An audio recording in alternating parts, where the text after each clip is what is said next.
Joseph's dream, from the pit to the palace, a story of faith and destiny. Have you ever felt like your dreams were too big for your reality? Like no one believes in the vision God placed in your heart? Today, we step into the story of Joseph, the dreamer who went from the pit to the palace. His life teaches us that no betrayal, no delay, and no prison can stop what God has planned. Joseph was 17, favored by his father Jacob, and gifted with a colorful coat. One night, he dreamed that his brother's sheaves of grain bowed down to his.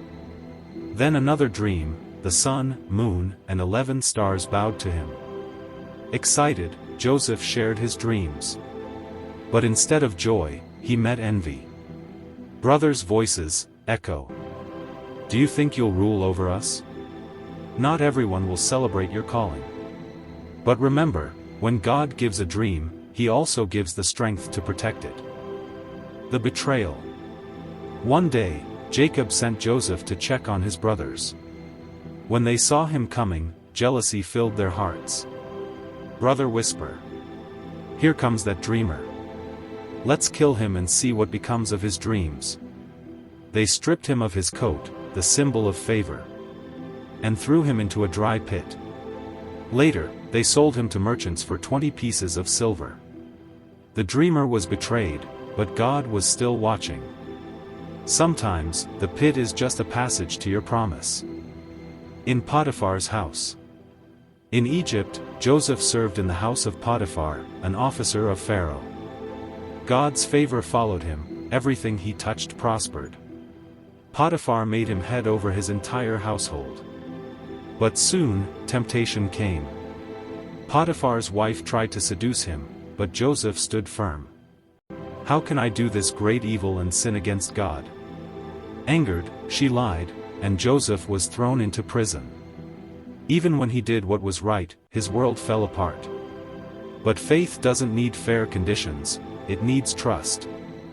The prison dreams. In prison, Joseph met two of Pharaoh's servants, the cupbearer and the baker. Each had a troubling dream. Joseph said, "Interpretations belong to God. Tell me your dreams." He revealed the meaning: one man would be restored, the other executed. Everything happened exactly as Joseph said. But then, he was forgotten. For 2 long years, the dreamer sat in the dark. Sometimes, silence is not God's rejection, it's His preparation. The palace was being prepared while Joseph waited in prison. Pharaoh's dream. Then Pharaoh dreamed of 7 fat cows devoured by 7 thin ones, and 7 full ears of grain swallowed by 7 scorched ones. No one could explain it, until the cupbearer remembered Joseph. Joseph was brought before Pharaoh, clean, calm, confident. Joseph whispers, "I cannot interpret it, but God will give Pharaoh the answer he seeks." He explained the meaning. 7 years of plenty would be followed by 7 years of famine. Pharaoh was amazed.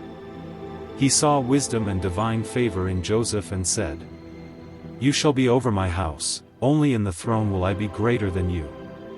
In one day, God turned a prisoner into a ruler. When the time comes, God will lift you where you belong. The reunion. Years later, famine struck the land.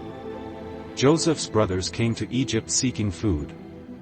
And they bowed before him, just as his dream had shown. But Joseph didn't take revenge. He forgave them and said, "You meant evil against me, but God meant it for good." The dream had come full circle. What looked like loss was actually leading to destiny. Joseph's journey teaches us that God's promises often pass through pain before the promotion. The pit didn't destroy him, the prison didn't define him. It was all preparation for the palace. So if your dream feels delayed, don't give up. The same God who raised Joseph will fulfill His promise in your life. For the vision is yet for an appointed time, though it tarry, wait for it, it will surely come. Habakkuk 2 verse 3. Keep believing. Keep dreaming. Because when God gives the dream, He will also make the way. Folded hands. Don't give up on your dream, God is not done yet.